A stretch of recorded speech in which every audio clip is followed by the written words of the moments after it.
new construction. All right, everybody in. We're coming out of executive session. I'm going to turn this portion of the meeting over to Ross. He's going to give an explanation of what we will ultimately vote on this evening. So there will be action taken by the commission after Ross's presentation on current status. Okay.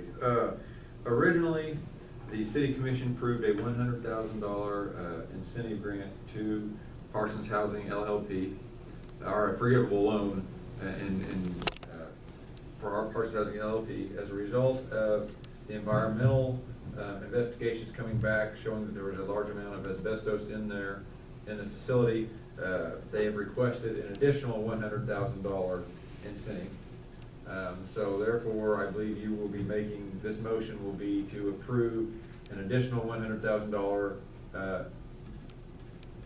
forgivable loan for a total of $200,000 in forgivable loans for a 16-year period, paid out.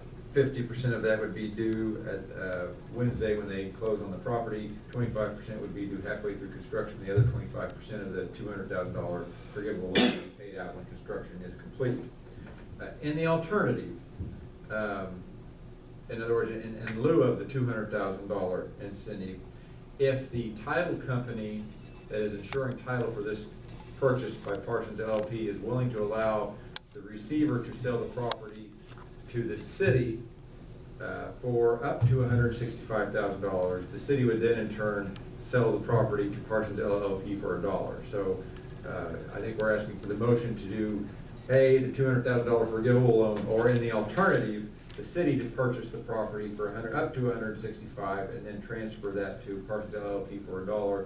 Then obviously the authorization to the mayor to sign any documents associated with that. So we have a plan A and a plan B. Plan A or a plan B, correct. Can we? Yeah.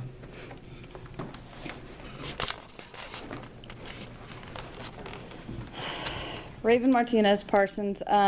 I guess my first question is, this seemed to be open on Thursday's agenda. Why was it all of a sudden changed to an executive session to discuss this?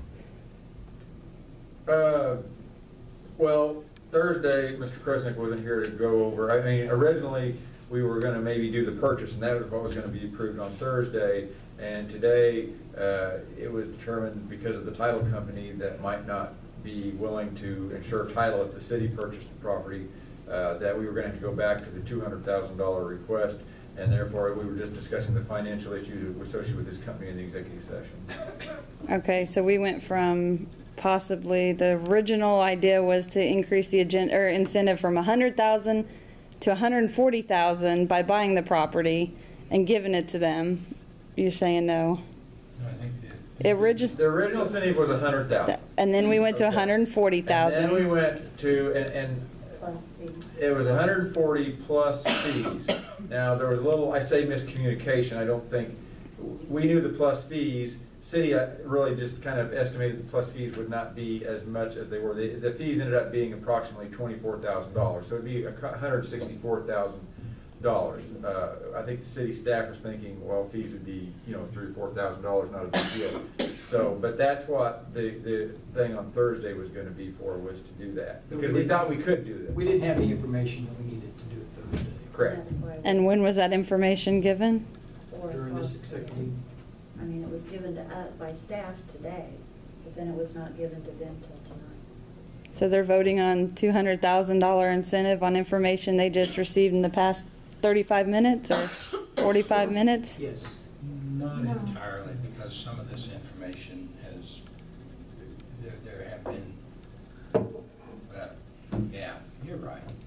I mean, we just approved you guys just approved an incentive freeze, and now all of a sudden it's, I mean, and I know you said that didn't include stuff that was already in the works, but what was already in the works wasn't $200,000. This project has been discussed and talked about for a substantial, really long period of time. I mean, the first 100,000 was approved, gosh, how long ago was that? I mean, and the scope of the project and what the project's supposed to be doing and all those things have not changed, and the commission has fully been advised of that. The only thing that's changed. One scope change has one scope matter has changed, and that was The the asbestos. unknown. The asbestos. Yes. Right. Yes. That's really kind of. what And the- obviously that. And also creating living quarters on the first floor. I thought that was not part of the initial plan. No, it was part of the Yeah, initial it's always plan. been my Okay. opinion. It And was- the reason that had to go to the planning commission is because of the zoning, which is commercial, and there's usually not